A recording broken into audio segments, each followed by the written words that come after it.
You're listening to the Unwritable Rant podcast with your host and bourbon-soaked storyteller, Juliette Miranda.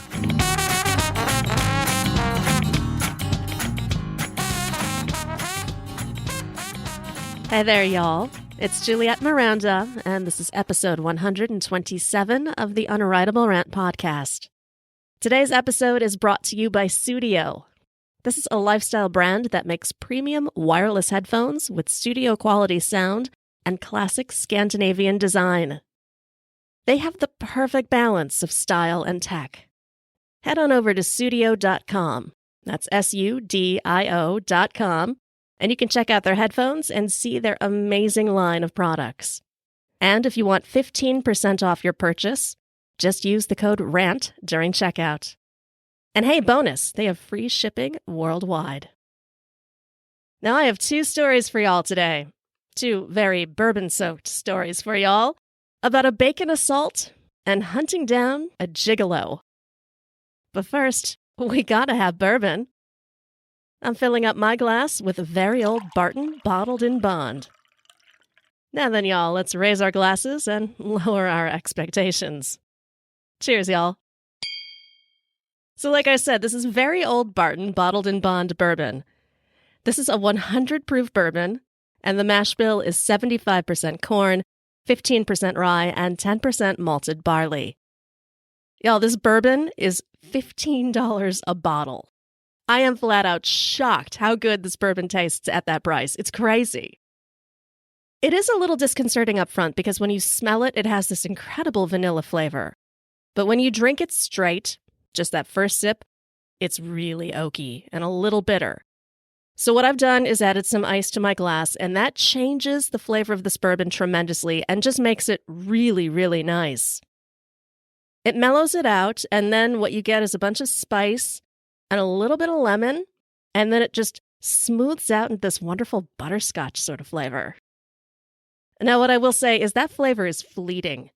So this is not a bourbon with legs. But I'll tell you, for $15 a bottle, I'm not going to bitch. I'm just going to drink. So here's my big question for y'all today. What do you do when you're bored? Now, I only ask this because my guy and I spent a solid 3 days completely isolated in our townhome earlier this month, thanks to a blizzard. And by the third day, I swear to God, I was contemplating setting our house on fire just for the change of scenery. I'll tell you, I am dangerous when I get restless. And that's why this winter I've developed something of a 3-step plan so that I can alleviate my boredom. And because winter's not quite over yet, I thought I'd share it with y'all, both as a public service and a cautionary tale. So step 1 is simple but absolutely crucial. Drink bourbon. Drink lots of it. Because this is what's going to make step 2 far more amusing. And that is to annoy my neighbors. At this point in our lives, I am unable to surround the home where my guy and I live with a flaming moat. It is my ultimate goal to be isolated just enough, where civilization is available when we need it, but it's not so close that it seeps through our walls and blocks our goddamn driveway. Until then, we are forced to share a common wall with a townhome that is full of raging ass clowns. I had really hoped that our relationship with these jerks would improve. If you'll recall, last autumn I had a rather obnoxious battle with them then. And I accepted their bottle of apology wine in good faith. I did. And I did my absolute best to be a considerate neighbor from that point on, and they have not done the same. I swear, it's like living next door to a crackhead version of Cheech and Chong. Each time the mound of snow on our shared patch of lawn melts just a little bit, it reveals another chunk of archaeological trash that they have left behind. We found everything from half-eaten tacos to Monster energy drinks, and recently, a dead car battery. They have packed at least 8 adults, 3 dogs, and 4 children into their 2-bedroom townhome. And most days, the sound of them yelling to one another over the din of their video game console, it stretches well past 2 a.m. And although I cannot prove it, I am confident that they stole a jug of wiper fluid from our garage. So my general attitude lately has been more antagonistic than tolerant. And after a couple of cocktails, I enjoy nothing more than cranking up the stereo and playing adorably awful songs like Eastbound and Down or Save a Horse, Ride a Cowboy, until one of them begins hammering on the wall. But even that starts to get a little boring after a while, and that's why I have step 3 of my anti-boredom plan. It's not meant to bother the neighbors. It's just meant to keep me occupied. But this past blizzard, it had a little bit of a crossover effect in that not only did it bother our neighbors, it wound up getting unintentionally physical. Which was completely unexpected, seeing as how step 3 in combating my boredom is cooking. This could be anything. I'll cook anything, whether it's a batch of cookies or a full gourmet meal. It really just depends on the amount of bourbon that I've consumed to that point. So in surveying my fridge this time around, I wasn't really inspired by anything that I found. I was craving something salty and crunchy, but I really didn't want to put a lot of effort into it. And then I saw it. The wonder food of drunks everywhere. Bacon. Oh, heavenly butcher-cut applewood bacon. It was exactly what I wanted. Here's the thing about bacon. You don't just make 1 or 2 slices of it. You need to commit to bacon, even when you have a good 1.5 pounds of it. So I grabbed my frying pan, and it wasn't long before the entire house was filled with a tangy aroma of sizzling bacon. It was so delightfully pungent that it lured my guy out of his office and into the kitchen, where he was promptly greeted by a large cloud of oily smoke. For as functional as our kitchen may be, our home isn't exactly conducive to cooking. There is 0 air circulation, so the slightest bit of smoke has a tendency to hover and build. And then it takes over the kitchen and slowly trails into the living room, where it will linger directly under our smoke detector. The slightest hint of burnt toast will set that alarm off, and I had conveniently forgotten that when I started frying. And I'll tell you, that much bacon definitely takes on a life of its own. Now my guy, who is also drinking bourbon by the way, is just as seduced by the bacon as I was. He shoves one of the cooked strips into his mouth, and while still chewing, suggests that I do something about the smoke while he finishes frying. Well, that seems reasonable enough. So I grab my own strip of bacon, and I wander into the living room to open the 2 windows. So these are fairly large windows, and they open up, not out. But even with both of them open, there's not enough of a breeze outside to really stir that bacon smoke up, and that means it's just rapidly usurping our home. The last thing we need is another visit from the fire department. So I start looking around to see if there's something I can use to sort of shoo the smoke away from the alarm and, push it out the window. Obviously, a fan would make the most sense. But we'd buried it under the staircase at the end of summer, and I had no desire to dig it out. But I do spy a cookie sheet sitting on the counter, and I grab that, along with another slice of bacon. This is a large metal cooking sheet. And I take that and the bacon back in the living room, and I begin to wave the cookie sheet through the air as if I'm bringing a goddamn airplane down for a landing. And I'll tell you, it's working. It really is. I mean, the smoke is really beginning to dissipate as I kind of push it out the window. Except, my fingers were a little greasy from the bacon, and I may have been a little overzealous with my waving. And so as I waved that large metal sheet through the air, it slipped from my fingers and just kept sailing. It breezed right through the smoke and across the room, and then it burst through the screen and right out the open window. And you're standing there and you're looking at yourself and you think you're going to have something in your hands and you don't. It took me a couple of beats to realize what happened. And when I had, I started to laugh. Because it didn't seem like a problem, it just seemed like an innocent, stupid mistake. Except, someone was on the sidewalk under our window. Picture it, y'all.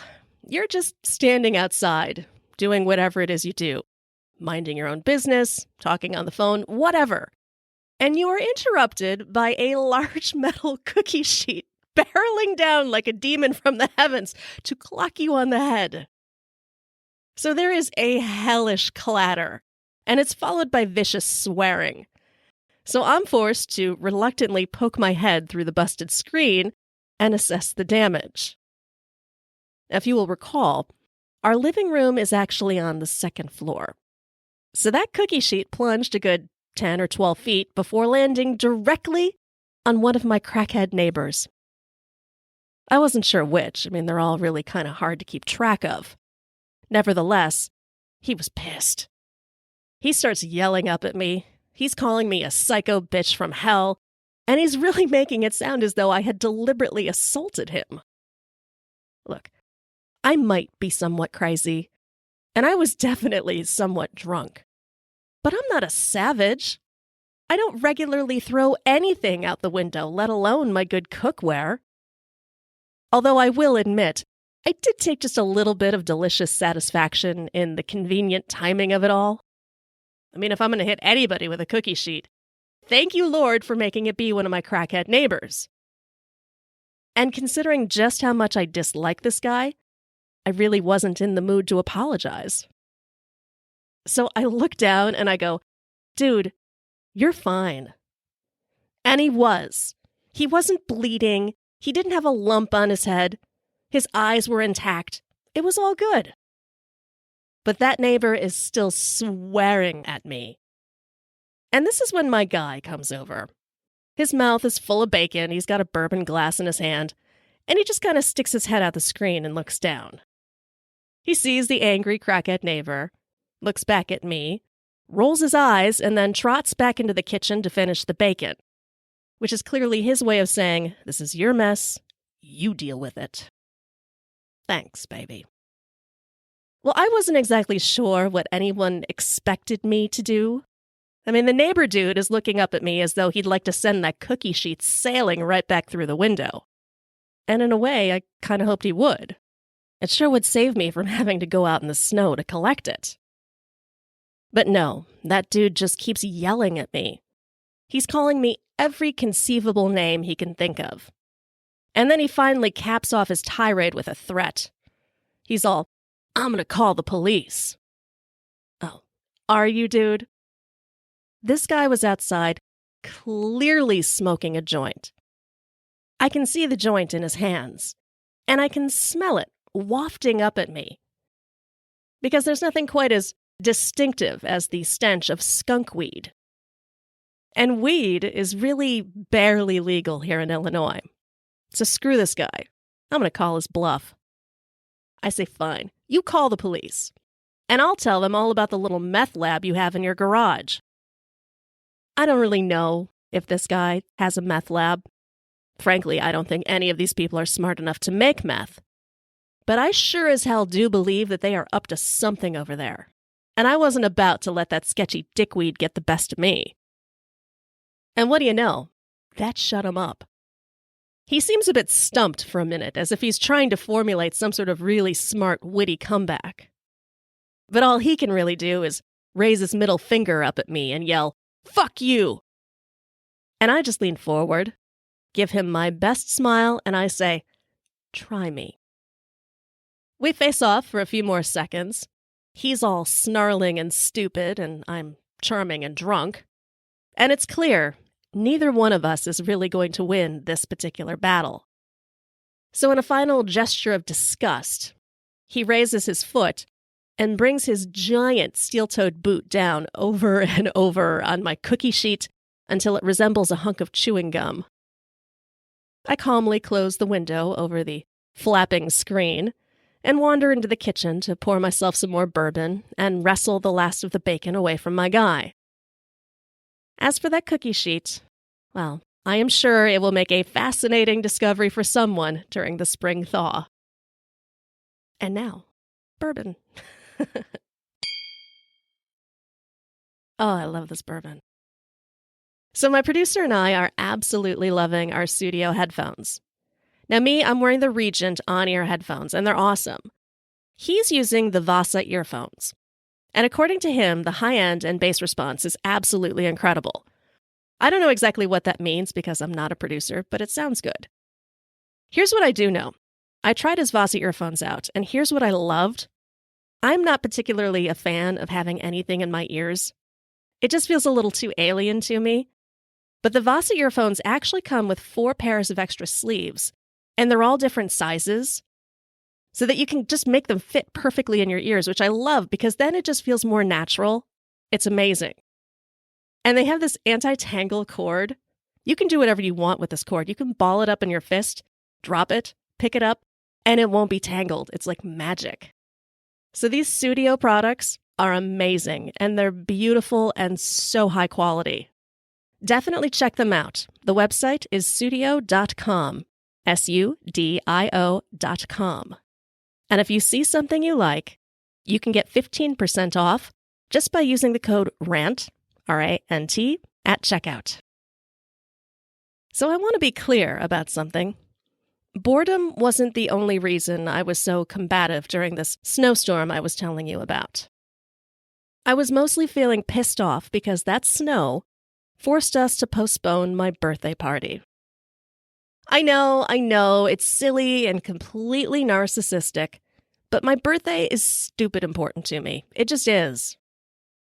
Fortunately, once that blizzard ended, my guy and I were able to reschedule and do a birthday redo weekend. And let me just say, I was so ready to get a little wild. And in looking back at that weekend, my guy completely, accurately summed it up by saying, "You hit it hard." I can't really tell if he's impressed or building a case for the authorities, but either way, I cannot argue with him. I did hit it hard. I will spare you the list of every place that we drank and everything we did, and take you right to the last stop of our evening, which is the ballroom of our favorite hotel. Every Friday and Saturday night, this ballroom undergoes an amazing transformation. It stops being a ballroom and instead becomes host to a prom of the living dead. There are no zombies in pink tutu dresses. Instead, this is where all of old Chicago gathers for entertainment. They gracefully creak out of their 100-year-old Gold Coast brownstone homes. They're decked out in slightly dusty but no less refined suits and gowns, and they assemble in this gilded ballroom for a night of cocktails and dancing. My guy and I will thunder into the room around 11 o'clock or so, order a bottle of champagne, and occasionally a pile of French fries smothered in steak gravy if I have the munchies, and then we will settle in for an hour or two of what is easily the best people watching in town. And I love this. I do. I love how beautiful the room is, and I love getting dressed up, and God help me, I love the band. And it doesn't do them enough justice to just call them a band, because this musical entity is so much more. They all wear suits, for starters.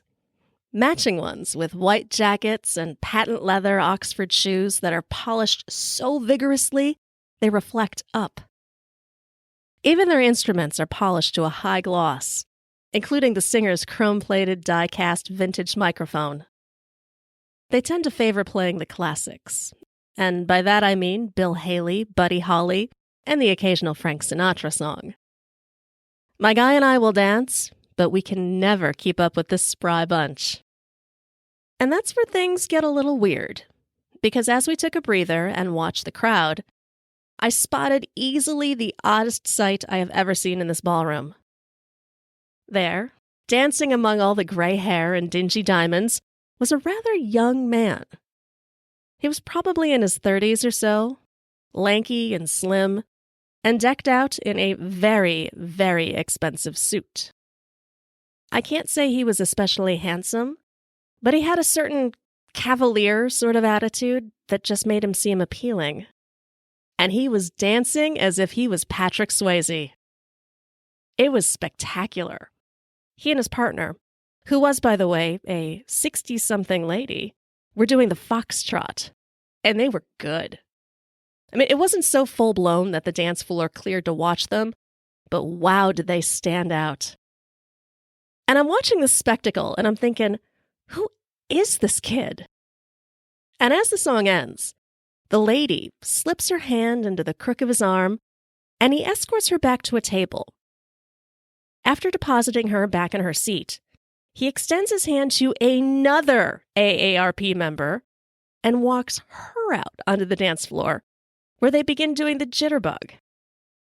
And back at the table, there's a third lady, just as old, slightly more wrinkly than the other two, and she's tapping her fingers on the table and clearly looking anxious to take her turn on the dance floor. It was odd and kind of cool. And I'm going, who is this kid? I have to know. So I stand up and I tell my guy that I'm going to the restroom, but I'm not. I need to get closer to that table to scope things out a little bit and maybe catch a bit of conversation. Because that setup is just so unconventional, it's sending my drunken brain wheel spinning. I cross the dance floor, and then I pause at the fountain in the center of the room. It gives me just enough vantage so I can check out these two randy ladies at their table. And they are both wearing enough vintage Tiffany to buy a small country. They're sipping martinis and chatting casually, but both women have their eyes on the dance floor. The song ends, and that partner swap repeats. The new lady at the table fans herself slightly, sips from a glass of wine, and then leans in to whisper something to her friend. The two women smile at each other with this really knowing sort of expression. And when I saw that, a single word pops into my hazy head, and it dawns on me who this kid is. He's a gigolo. Now, I had nothing more to go on than what I have told you here, but I know deep in my soggy little soul that this kid is totally a male prostitute, and he is clearly earning his keep that night. I dash back to my own table, and I eagerly announce to my guy, "There's a gigolo in our midst." My guy raises his eyebrows, and I have no doubt he was wondering just when I became the Jane Goodall of gigolos. But it seemed as though the idea appealed to a sense of the absurd. So after getting up and doing his own little reconnaissance mission, he comes back and admits that I could be right. We could have just carried on with our night. We could have just left these three ladies to their paid companion. But what fun would that be? So my guy and I made a little wager. First one of us to gain concrete proof that this guy is or is not a gigolo would win a nightcap glass of cognac from the loser. Oh, I want to win this. Not just because I wanted that cognac, but because I am so tickled by the idea of these ladies treating themselves to a night of amusement with a dancy stud. So when he and one of the women walk out of the ballroom together, I go into cloak and dagger mode, which admittedly is a little hard to do when you have been drinking steadily for 12 hours. I grab my phone and my glass of champagne, for camouflage, and I creep after the couple on very unsteady feet. They've taken a side exit, which I deduce can only mean that they are about to engage in a lusty rendezvous in some dark hallway. I don't know what exactly I planned to do if I did catch them locked in an embrace. I suppose now that I had thought I might snap some sort of discreet photo, which in hindsight was really rather pervy of me. So the couple rounds a corner ahead of me, and as they do, I'm startled by a noise behind me. It was probably just somebody from the housekeeping staff, but in my head it played out as though I've got the FBI on my case. And because I know that I am up to no good, and because I don't want to be discovered, my first thought is, well, shit, I gotta hide. I fling open the first door that I see, and I duck into what turns out to be a narrow and dark stairwell. It wasn't the common stairway that runs between the floors of the hotel. It was some sort of utility stairwell that had clearly been around since the 1900s. So of course, I had to see where it went. The stairs are incredibly steep and uneven. I'm gripping this woody banister for support, stumbling up the steps and praying I don't sink through the softening wood. Fortunately, I don't have too far to go. It's maybe just 5 or 7 steps up when I find myself standing at the threshold of an Art Deco graveyard. It was stunning. It was the craziest thing I have ever found in a hotel. It's this dark, sort of attic-y room, and there are dozens of brass and crystal chandeliers swaying gently between these really long, creepy cobwebs. There are rows of sconces on the walls and random pieces of furniture pushed against the walls. It was a wonderland of abandoned hotel decor. And in that moment, I completely forgot my gigolo quest, and I'm just completely awed by what's in front of me. I don't think anybody had been in that room since the 1920s. So I grabbed my camera, and if there was ever a room that needed to be documented, it would be this one. And I get one shot, and I start to back up to get another when my stiletto heel gets caught up in a crack on the floor. My balance is totally shot thanks to all that booze. So after kind of flailing around like a slow-witted baby giraffe, I'm forced to give in to gravity. The heel snaps right off of my shoe. I drop my champagne glass and it shatters on the ground, and I tumble right onto my ass. I hit that ground hard, and my ass must have shaken up a century worth of dust. It's clouding around me so heavily that I start to sneeze like a maniac. I am causing such a ruckus in a room that I really shouldn't be in.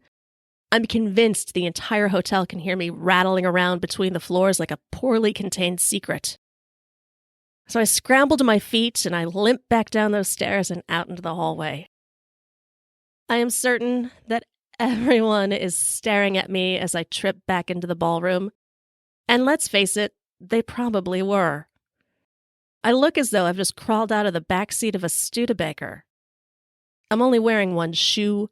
My hair is wild. My dress is falling off a shoulder, and I cannot for the life of me stop sneezing.